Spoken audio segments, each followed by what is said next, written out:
Anexionismo cubano. ¿Independencia o estrella nueva en otra bandera? En la isla, a mitad del siglo decimonónico, una pregunta encendía tertulias, ingenios y redacciones: ¿debía Cuba ser una república independiente o anexarse a los Estados Unidos? No fue un capricho marginal. Fue un proyecto político con dinero, periódicos y expediciones. Este relato sigue el hilo del anexionismo, sus razones, sus líderes, sus derrotas y su legado en la imaginación política cubana. Azúcar, esclavitud y miedo al futuro. Primero, el contexto. A lo largo de la primera mitad del siglo XIX, la economía cubana giraba alrededor del azúcar. En torno a los ingenios se organizaban fortunas, créditos, barcos, puertos y una realidad brutal: trabajo esclavizado.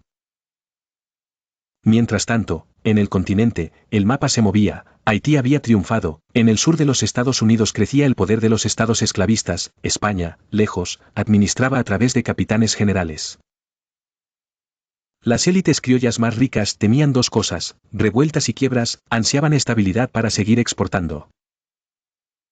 Para un sector de esa élite, la ecuación parecía clara: si Cuba se incorporaba a los Estados Unidos, quedaría amparada por una potencia cercana, con mercado seguro, marina protectora, y sobre todo, con un sistema político donde los estados del sur defendían la continuidad de la esclavitud. Esa lectura económica y racial fue el suelo del anexionismo temprano.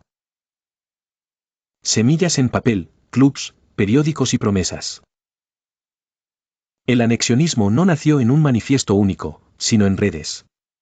En La Habana y Matanzas, círculos de hacendados y comerciantes fundaron clubes y suscripciones que financiaban prensa y contactos diplomáticos. En la emigración, sobre todo en New York City y New Orleans, florecieron juntas que recaudaban fondos, distribuían panfletos y buscaban voluntarios.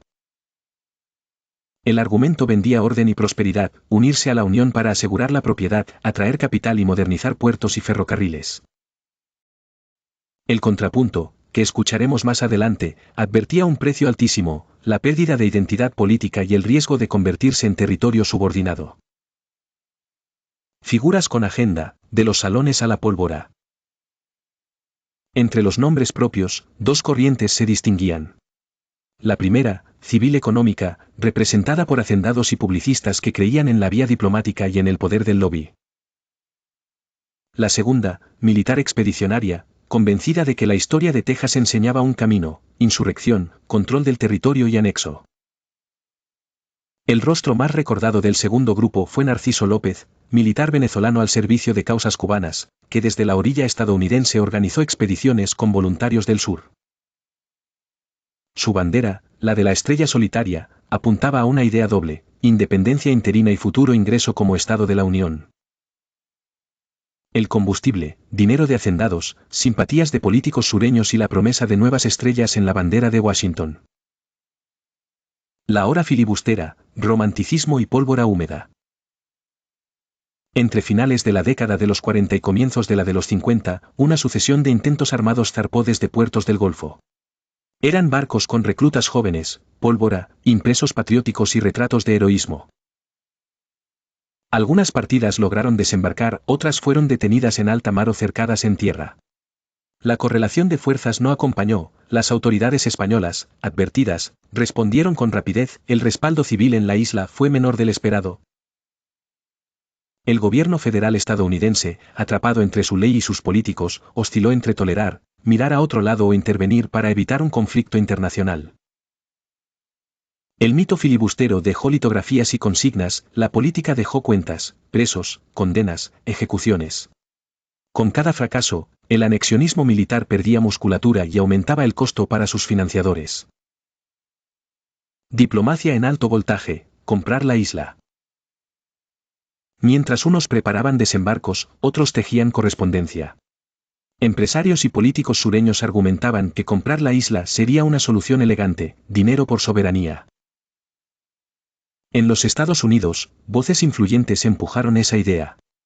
El documento más citado en este juego fue el Ostend Manifesto, redactado por diplomáticos estadounidenses en Europa a mediados de la década de los 50.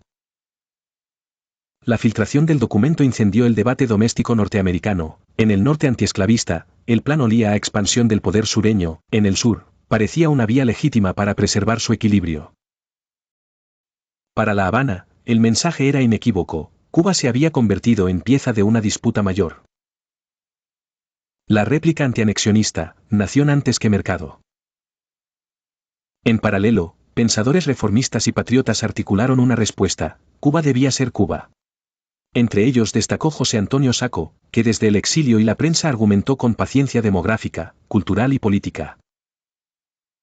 Decía, en esencia, anexarse significaría diluirse, perder voz propia y arriesgar un cambio demográfico que desfigurara el país. Apostaba por reformas y por una identidad nacional autónoma. Su diagnóstico no era solo lírico. Veía con claridad la contradicción moral de fundar el destino cubano en la defensa de la esclavitud y advertía que el equilibrio de poder estadounidense podía cambiar. Tenía razón, pocos años después, la guerra de secesión voltearía la mesa. Tropiezos, juicios y cansancio. Tras los estallidos iniciales, el anexionismo entró en su fase defensiva. Los expedicionarios perdieron aura, tribunales en la Unión juzgaron violaciones de neutralidad, Madrid intensificó vigilancia en los puertos, los capitales privados, temerosos, se replegaron. La palabra anexión dejó de pronunciarse con jactancia en salones y empezó a murmurar en cartas. El proyecto civil, sin triunfos que mostrar, derivó hacia peticiones ambiguas: más reformas, más comercio, más garantías para la propiedad.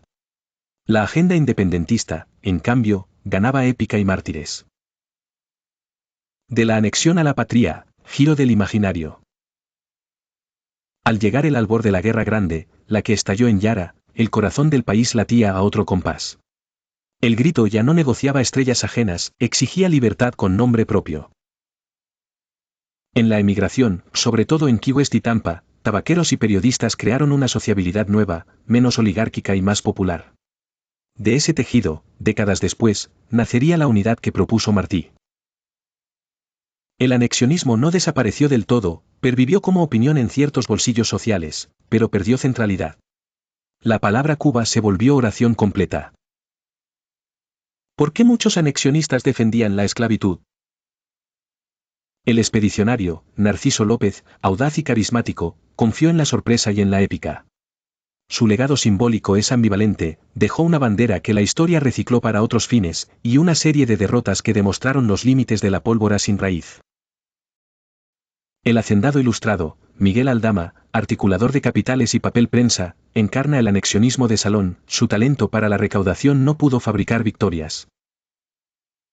El escritor-editor, en la emigración, plumas como John S. Frasche y el propio Cirilo Villaverde jugaron al borde de la propaganda: su legado recuerda que la tinta puede empujar barcos, pero no reemplaza a los remos.